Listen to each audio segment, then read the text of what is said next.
a great honor for me to introduce our guest speaker today. Senator Johnny Isakson is our United States Senator. He served in the Georgia Senate. He served in the Georgia House. He has served as chairman of the state school board. He has served in so many other functions in our community, both in Cobb County and across the state, that it would take too long to mention all of those items, all of those services that he has provided to our state. He is a supporter of business. He is a supporter of international commerce. And probably more important than anything else, he's a friend to all of us here.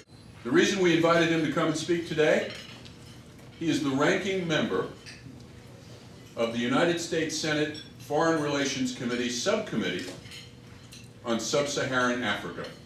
Please give a mighty welcome, a World Trade Center Atlanta welcome, to U.S. Senator Johnny Isakson.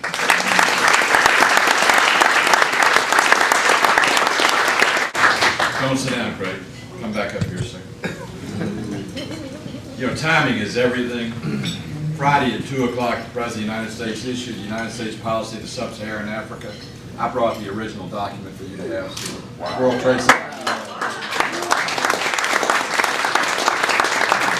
Trade Center for so many years, I cannot imagine. In fact, I remember the days of George Busby and Bennett Brown when they were kind of the guiding founders of this particular club, and I was in the state legislature when George Busby was governor, and he brought so much of an international flair to our country and actually opened the first international trade office of Georgia in Japan. We now have them in Europe and we have them around the world, but he was a real forerunner in developing and forging international trade and understanding between the people of the state of Georgia and the people of the world. And this has been a great, great facility to foster that type of dialogue and those type of opportunities. And I'm delighted to have been asked to talk about what has become one of my favorite subjects. And I want to tell you how it became a favorite subject, because you wonder, how does a Scandinavian guy from Georgia become a Sub-Saharan Africa guy?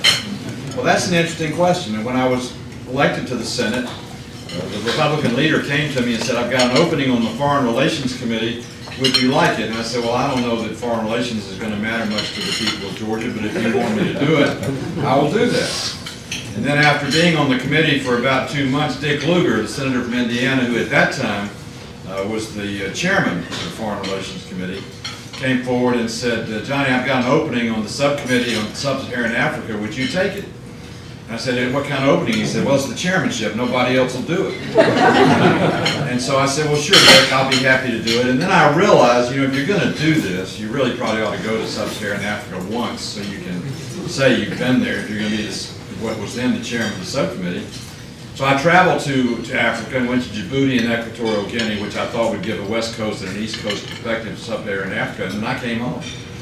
But in that one short visit, I fell in love with the people of Africa and the opportunity in Africa and the challenges in Africa, but also a great appreciation for what the United States of America was doing in Africa, which was totally a secret to most of the rest of our country and the rest of the world. And so I've taken a lot of time in the last 5.5 years to travel back and forth through Africa, but to also tell the African story in America, but also the American story in Africa to the American people, because I think it's a great story. And there's a wealth of opportunity in Africa for us to appreciate as a country, a wealth of opportunity in America to help Sub-Saharan Africa go to that next ledge, or that next ledger of accomplishment and achievement on the way up to being competitive in the developed world, not just in the developing world, which Africa is always placed. I think most of us look to our founding fathers and Valley Forge and all the stories that we've heard in the Civil War and Gettysburg and those battles, and thought about the great heroes that built America.